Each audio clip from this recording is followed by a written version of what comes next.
नमस्कार Moses consultancy तरफ लिखु आपण ओडिशार भुवनेश्वर लोकेशन रे किसी गाड़ी शोरूम रे वैकेंसी नहीं आसी चलन जानवा कौन कौन वैकेंसी अच्छी।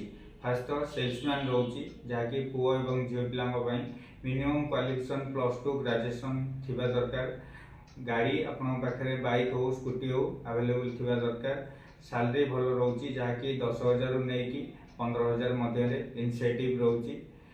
सेकेंड रे रोची से गाड़ी शोरूम रे हमरो टेलीकॉलिंग पोस्ट जहाँकि ऑफिशियली रहिबो 10,000 प्लस इनसेटिव रोची। से शोरूम रे हमरो रिसेप्शन कोर्स रोची जहाँकि झील पिला गुलुकिंग पिला +3 मिनिमम कंप्यूटर जानी थिबा दरकार। तार सैलरी रोची 10,000 टंका। पटिया लोकेशन रे जहाँकि रोची ऑफिशियली टेलीकॉलर स्टार्टिंग रोची 9,000 रु 12,000 मध्य रिसेप्शन कोर्स रोची जहाँकि एक्सपीरियंस पिला दरकार +3 ग्रेजुएशन करते दरकार किंबा एमबीए थिबा दरकार। सैलरी रोची 17,000 टंका। 3 नंबर रे रोची हमर जहाँकि एचआर पोस्ट शहीद नगर लोकेशन रे मिनिमम ग्रेजुएशन एमबीए थिबा दरकार। जेकोन सेक्टर रे गोटे एचआर पोस्ट रे आपण काम करिक आथि तार सैलरी पैकेज मिनिमम 25 रु 30,000 भितर रोची।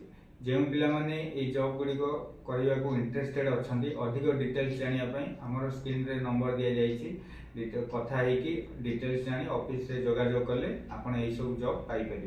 रही नमस्कार।